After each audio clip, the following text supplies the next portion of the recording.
오늘 말씀의 제목은 결실의 기쁨이라고 하는 말씀의 제목으로 말씀의 은혜를 함께 얻으시겠습니다.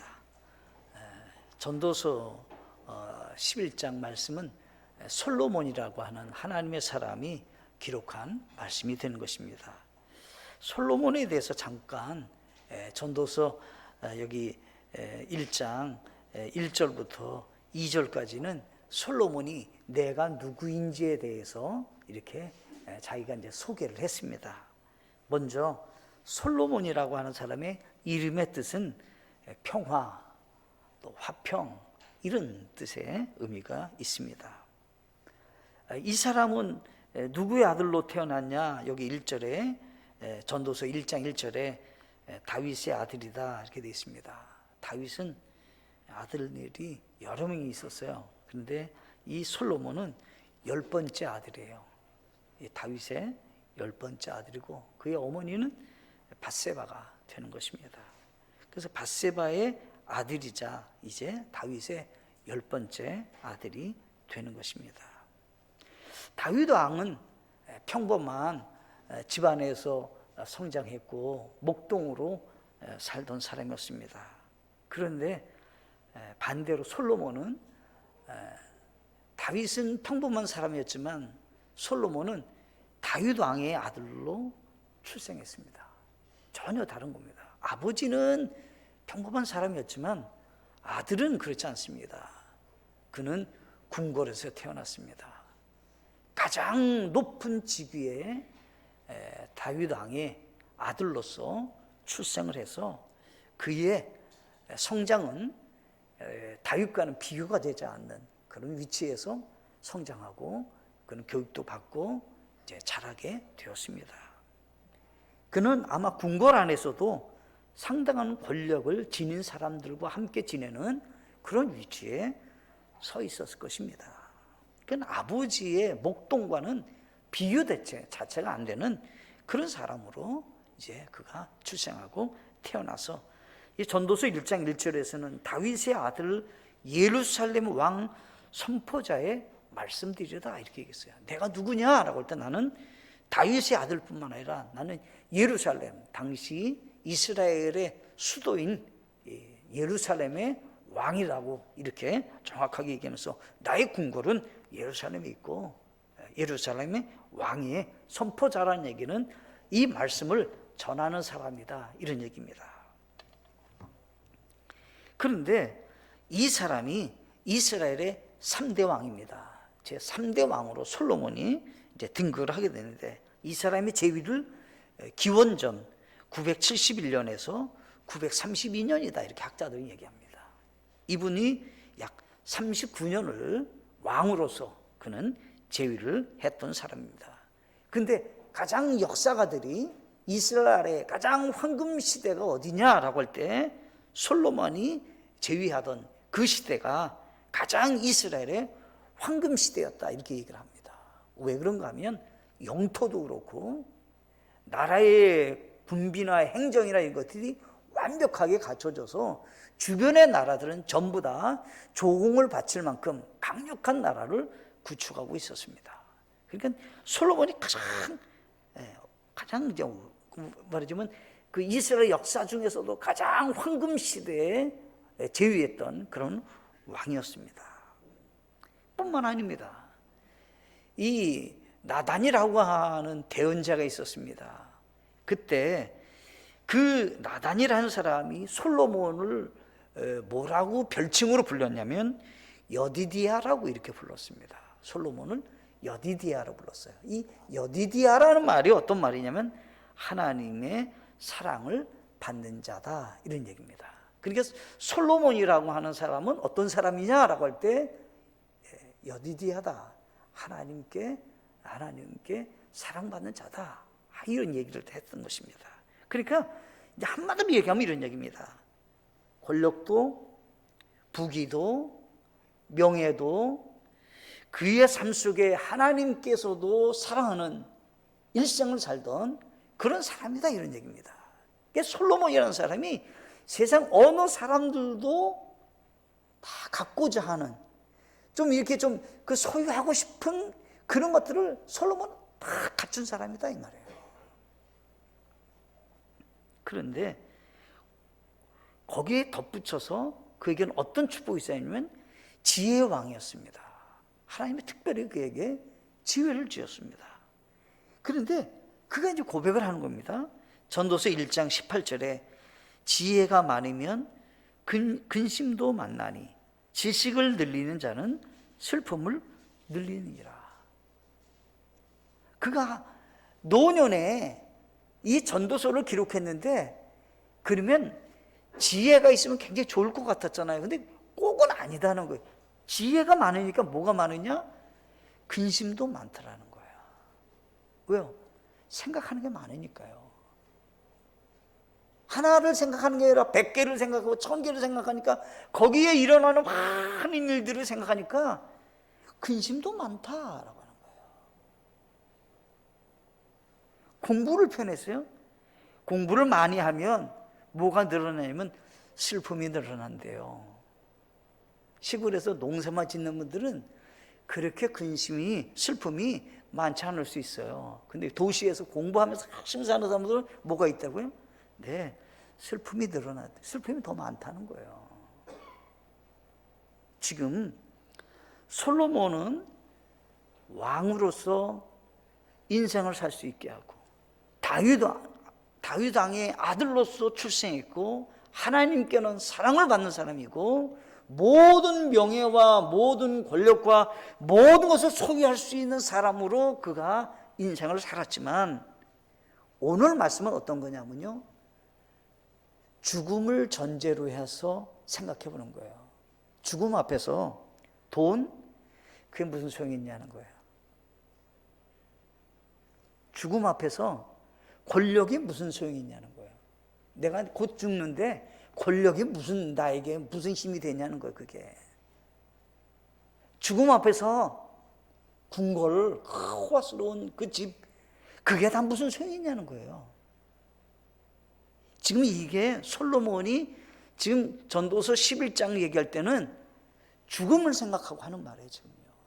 죽음 앞에서 뭐 내가 사람들이 볼 때는 뭐 다 가졌고 모든 것이 성공됐고 모든 것이 칭찬하고 업적이 많다고 이렇게 평가를 하지만 죽음 앞에서 한번 생각해 보자는 거예요.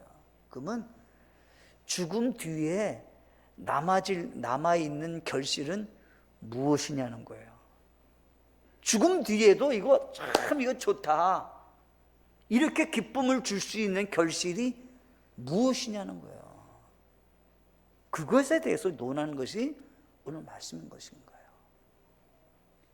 우리는 살다 보면 여러 가지 것을 추구하고 사는 사람마다 성공과 더 많이 갖고자 하는 그런 욕구가 있지만 죽음 앞에서 한번 생각해 보라는 거예요. 그래서 결론을 한번 그 사람은 내렸어요. 솔로몬이 1장 2절에 선포자가 이르되 헛되고 헛되며 헛되고 헛되니 모든 것이 헛되도다. 죽음 앞에서 그게 뭐 막 대단한 것 같았는데 그냥 다 헛된 거다. 그런 거는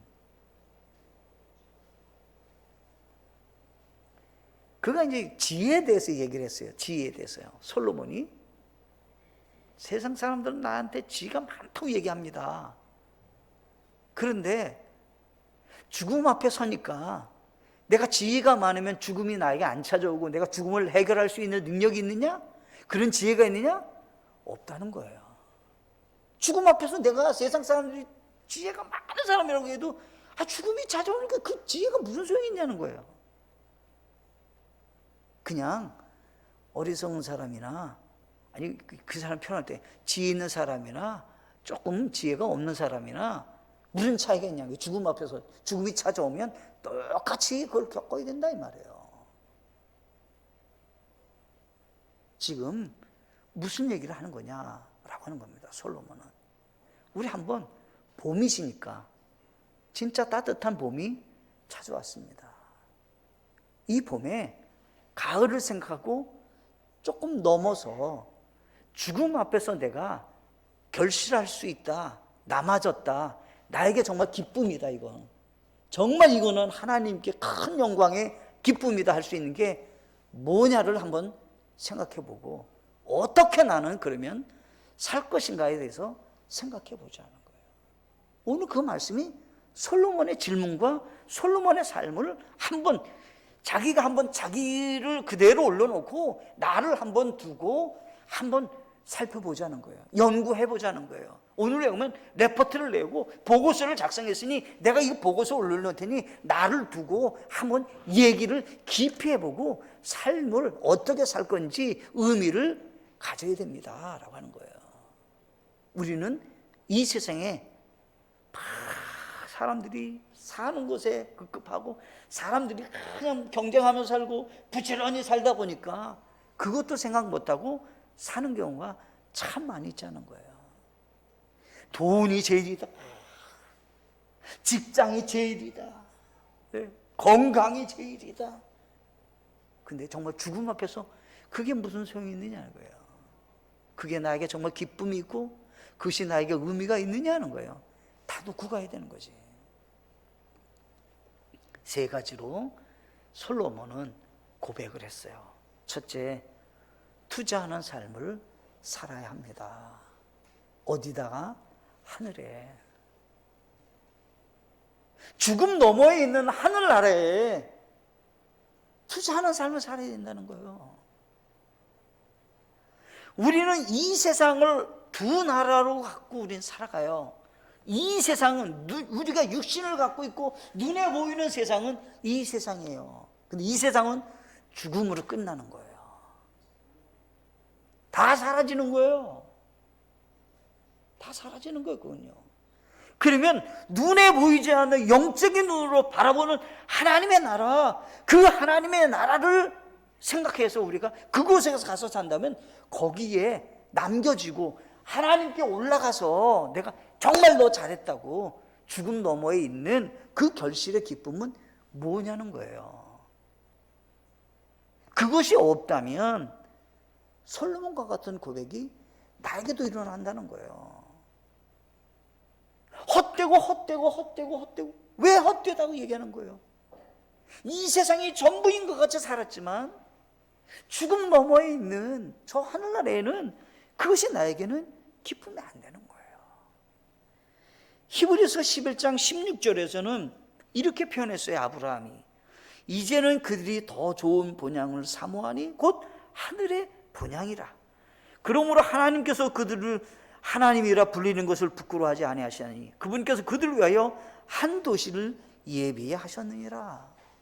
아브라함은 이 세상을 살면서 어떻게 인생을 살았냐라고 할 때 하늘 본향을 생각하고 살았다는 거예요. 이 세상에 살고 있지만 나는 이 세상 사람이 아니야. 조금 뒤에는 하늘나라에 가야 되는 거야. 나는 이 세상에서 나그네로 살아가는 거야. 그냥 지나가는 거예요. 순례자야. 아브라함은 세상을 향한 소망이 아니라 더 나은 본향인 영원한 하나님의 나라를 소망을 두고 믿음으로 살았다는 거예요. 왜 아브라함이 믿음의 조상이냐? 그런 믿음으로 살았다 이 말입니다. 솔로몬이 자기를 내가 참 잘못 살았습니다 하고 솔직하게 말한 게 있어요. 내가 잘못 살았습니다. 그게 뭐냐면 전도서 2장에 가면 이렇게 돼 있어요. 2장 한번 펴보세요. 전도서 2장 4절부터 보면 이렇게 돼 있어요. 2장 4절 제가 읽어볼게요. 내가 나를 위하여. 누구를 위하여? 나를 위하여. 목적이 뭐예요? 나를 위하여. 자, 하나님의 나라에 하나님의 영광을 위해서 하나님께로 쌓아놓는 기쁨이 아니라 그는 성공했어요. 아버지도 출생했는데 왕이에요. 자기도 왕이에요. 모든 부귀 영화를 누려요. 지혜도 있어요. 하나님께도 사랑받는 아들이에요. 그런데 그가 인생을 이렇게 살았다는 거예요. 내가 나를 위하여. 뭘 했냐면 집을 지었어요. 궁궐, 대단한 궁궐 지었어요. 솔로몬의 궁궐 유명하잖아요. 그 다음에 어떻게 해요? 나를 위하여 포도원을 세웠어요. 자, 5절을 보시면 또 이랬어요. 나를 위하여 정원이 있으면 좋잖아요. 정원. 네? 정원을 궁궐 나오면 정원이 아름답게 꾸몄다는 거예요, 자기가. 그리고 뭐 했다고요? 과수원을 탁 했어요. 예? 온갖 열매를 맺는 나무를 심었어요. 그래가지고 그냥 봄이면 봄대로, 겨울이면 겨울대로 그냥 그게 과수가 싹 있어갖고 말이죠. 과수나무로 다 감나무도 있고 대추나무도 있고 뭐 사과나무도 있고 무슨 배나무도 있고 뭐 온갖 종류의 그냥 과수 다 심고 그냥 보면 난 너무너무 좋은 거예요. 먹고 싶은 거 다 먹을 수 있고 이렇게 했다는 거예요. 더 나가서 보면 6절에 보면 나를 위하여 무엇이에요? 연못을 만들었어요. 연못 있으면 좋잖아요. 큰 연못을 만들고 거기 물고기도 다 키우고 무슨 꽃도 거기다 심어놓고 둘레 딱 다니고 이렇게 산책도 하고 그런 연못을 만들었어요. 나무를 내는 숲에 물을 주었고 어떤 때 물도 주고 싶어요. 그러면 물도 싹 뿌려주고 참 그냥 마음이 참 이게 여유가 있는 것 같고 참 이렇게 살았다는 거예요. 누굴 위하여? 나를 위하여. 또 보시면 7절에 보면 이렇게 됐어요. 나를 위하여 남종들과 여종들 내가 일하지 않고 다 요리사도 뭐 일하는 사람들도 좋은 사람들 다 불러가지고 말이죠. 나를 위해서 그냥 오직 나를 즐겁게 하는데 종들을 다 구해가지고 일 시켜가면서 살았다는 거예요. 그래서 이 사람이 여기 7절의 하반절에 보면 나보다 먼저 예루살렘에 있던 모든 사람보다 크고 작은 가축들을 더 많이 소유하고 가축들도 얼마나 많은지 역대 솔로몬과 같이 많은 사람이 없다 이 말이에요. 솔로몬 죽고 난 다음에 어떤지 몰라도 과거에 어떤 사람들도 솔로몬과 같이 이렇게 큰 부자로서 큰 가축을 키우면서 그냥 이스라엘에는 두 가지거든요. 기업이 두 개예요. 농사는 별로 없고 과수하고 가축이에요. 그래서 젖과 꿀이 흐르는 땅이라고 성경에서 말하는 것은 이 가축에서 젖이 나오고 꿀, 이 산에서 뭐 이렇게 막 그러니까 지금 이 솔로몬이 다른 사람에게 비교가 되지 않은 만큼 나는 소유욕이 얼마나 많은지 역대 어떤 사람보다도 뛰어났다는 거예요.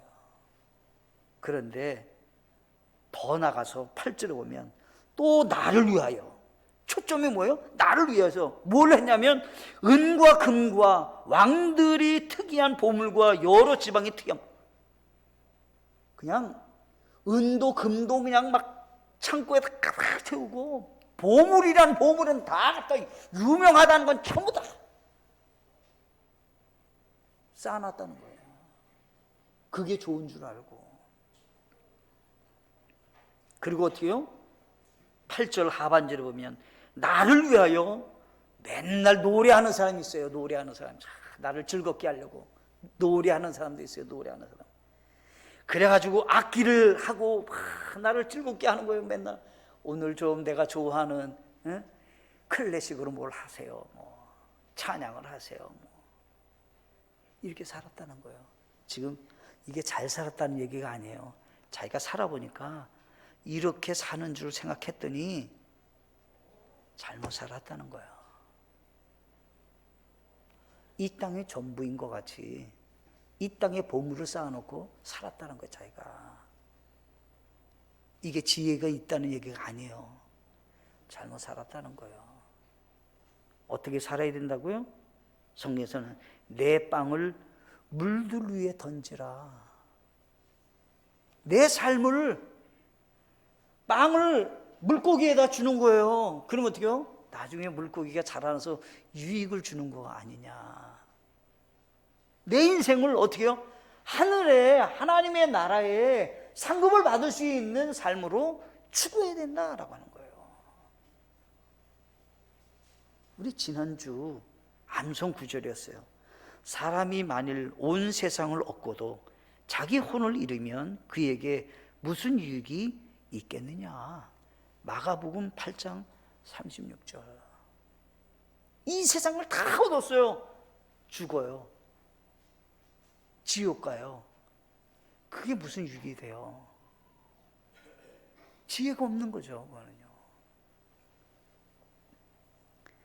이스라엘 사람들은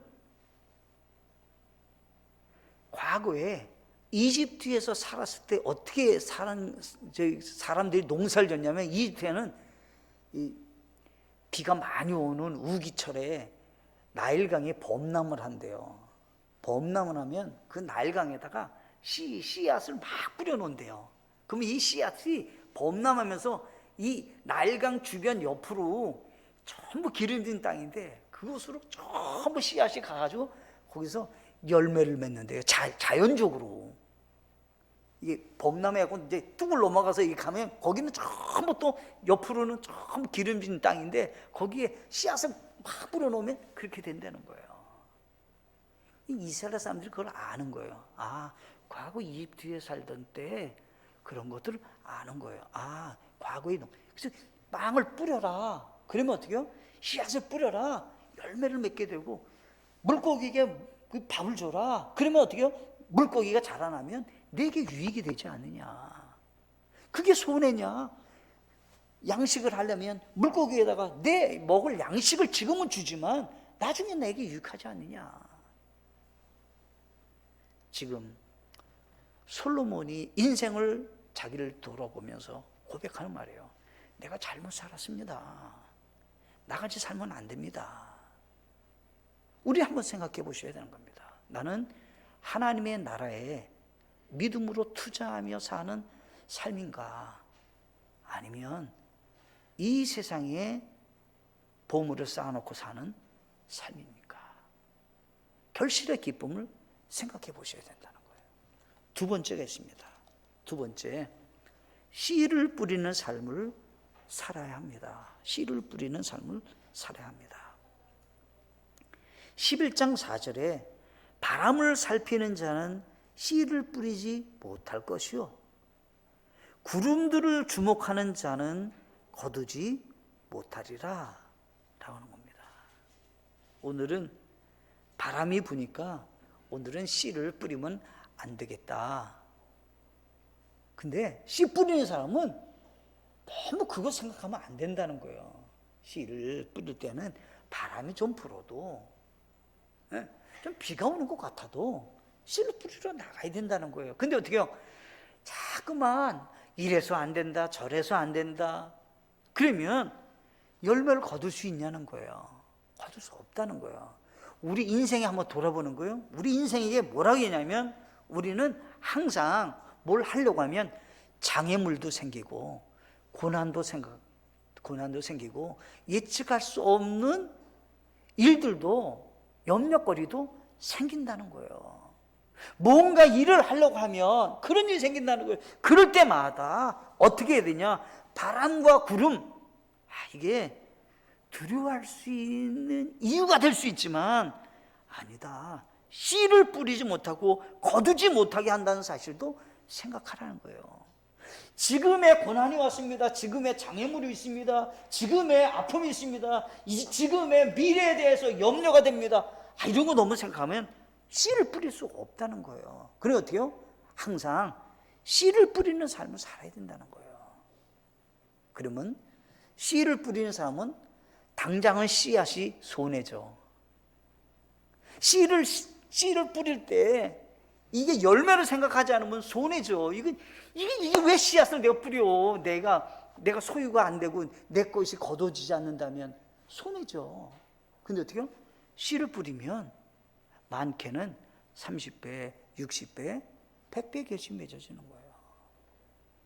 하나를 심었지만 많게는 100배, 어떤 것은 어때요? 200배. 어떤 때는 어때요? 수천 배가 되는 거예요. 왜냐하면 1년에 200배, 그 다음에도 또 200배. 10년만 되면 씨앗 하나 심어놨지만 그 씨앗으로 인해서 얼마나 많은 열매가 맺어지겠어요. 기하급수로 늘어날 거예요 아마. 당장은 손해죠. 그래서 성경에서 얘기하는 거예요. 하나님 앞에 씨를 뿌리는데 어떤 씨를 뿌려야 되냐? 성경에서는 말씀하시는 거예요. 무슨 씨를 뿌려야 되냐? 우리는 복음의 씨앗을 뿌려야 된다는 거예요. 하나님의 말씀의 씨앗을 우리가 뿌리는 삶을 살아야만이 저 하늘나라에 가면 영혼이 구원받고 그 영혼으로 인해서 하나님께 결실에 기쁨이 있게 된다는 거예요. 성경에 보면 이렇게 되어 있어요. 디모데후서 4장 2절에 말씀을 선포하라. 때에 맞든지 맞지 아니하든지 긴급히 하라. 모든 오래 참음과 교리로 책망하고 꾸짖고 권면하라. 고린도전서 4장 1절에 보면 사람이 마땅히 우리를 그리스도의 사역자요 하나님의 신비들을 맡은 청지기로 여길지어다. 또한 청지기들에게 요구되는 것이 신실한 사람으로 드러나는 것이니라.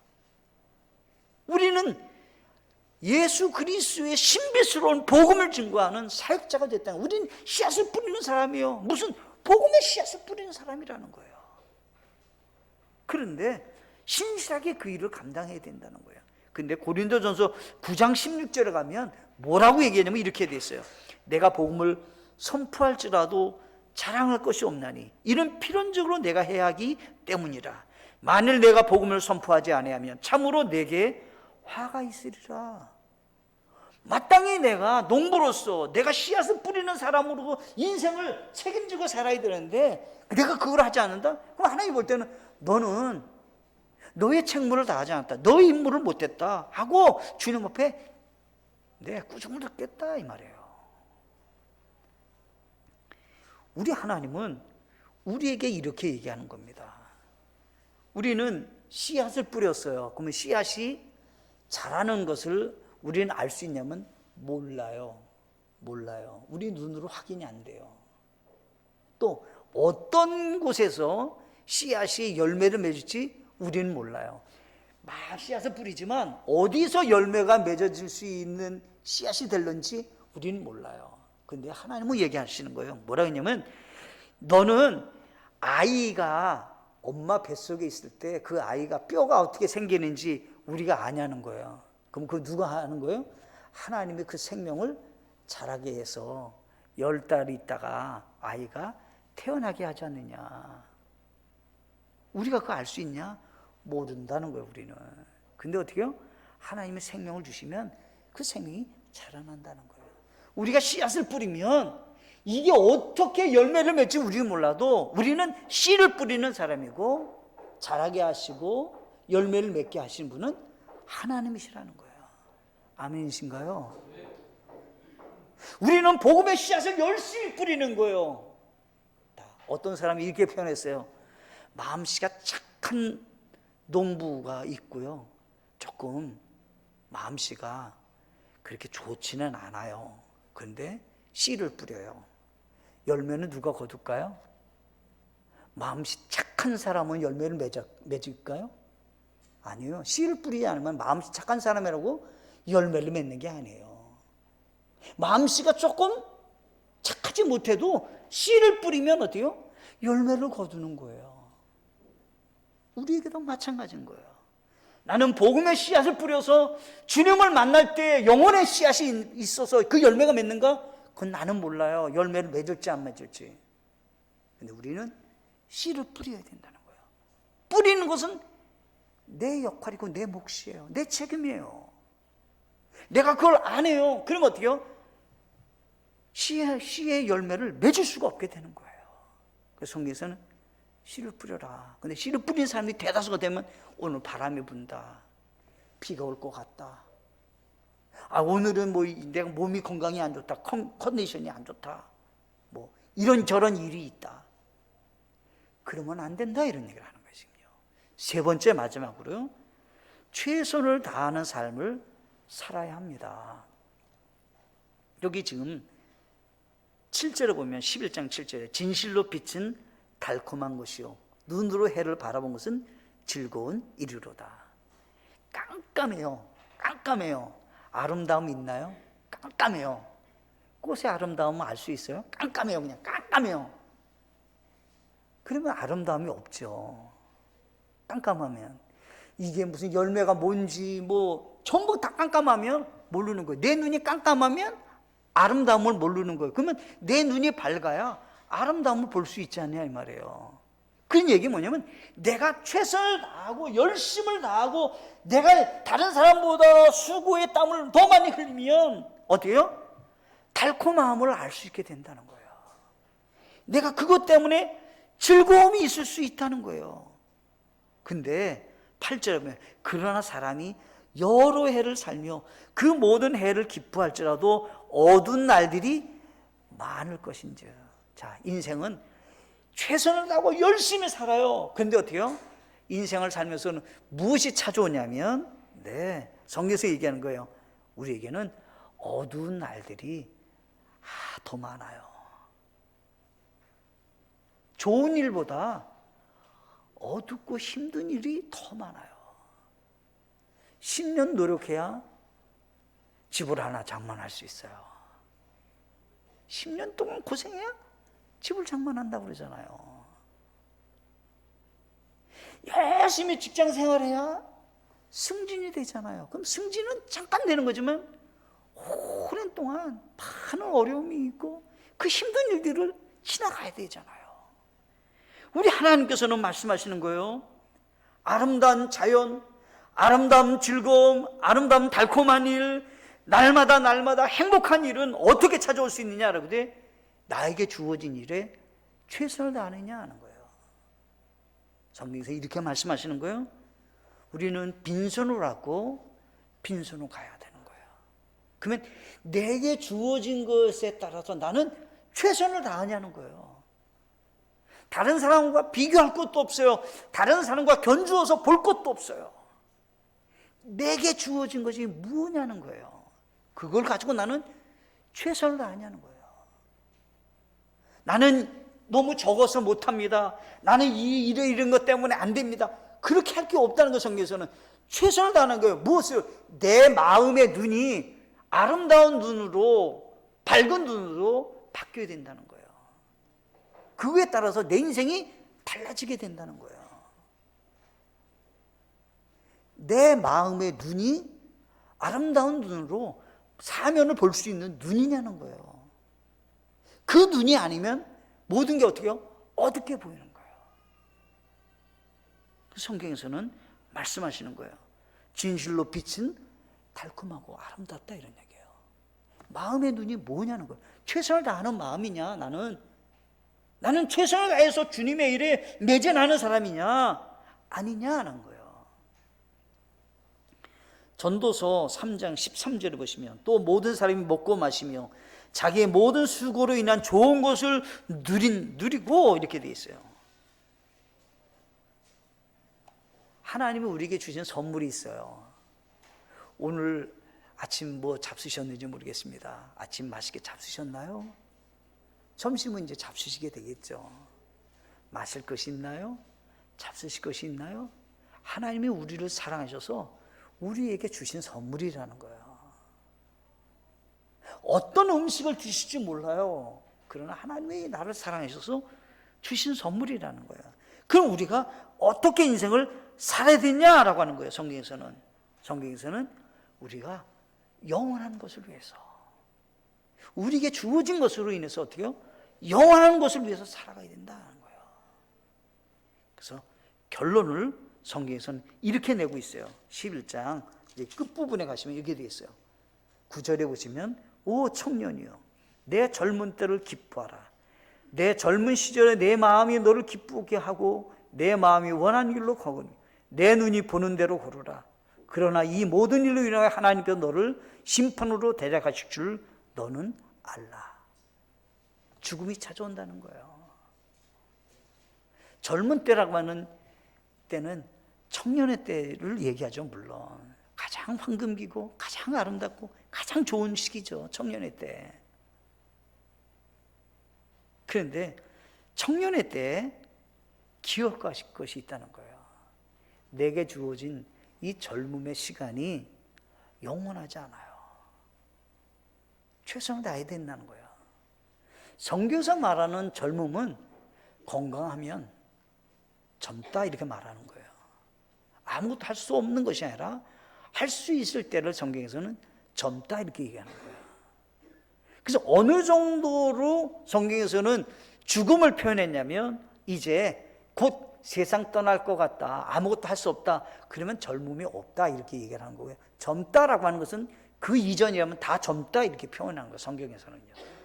그러면 젊은 하나님의 사람이라면 내게 주어진 시간 소중하게 생각해야 된다는 거예요. 내게 주어진 시간 다시는 돌아오지 않는 시간이니까 최선을 다해야 된다는 거예요. 어제 시간을 내가 쓸 수 없거든요. 어제 암만 얘기해도요, 오늘 내게 주어진 시간을 쓰는 거예요. 성경에서는 최선을 다하라. 로마서 13장 11절에 이렇게 되어 있습니다. 또 때를 알거니와 지금이 우리가 잠에서 깨어날 바로 그때이니 이는 지금 우리의 구원이 우리가 믿었을 때보다 더 가까이 있기 때문이라. 우리가 어떻게 해요? 주님 앞에 더 가까이 갔다는 얘기예요. 우리는 하루 더 주님 앞에 더 가까이 우리는 간 거예요. 그래 어떻게 해요? 최선을 다해야 된다 이런 얘기를 하는 거예요. 주님은 많이 했느냐 적은 것을 했냐는 첫 번째가 아니에요. 착하고 충성된 종이라고 하는 것은 적은 일에 충성할 때 주님은 그 사람을 신실한 종이라고 평가하고 있다는 것입니다. 내게 주어진 것에 감사하시고 내게 주어진 시간에 내게 맡겨진 일에 충성해서 최선을 다하는 사람으로 하나님의 나라에 보물을 쌓아놓는 하나님의 분들을 다 되어지기를 간절히 바라겠습니다. 함께 기도하시겠습니다.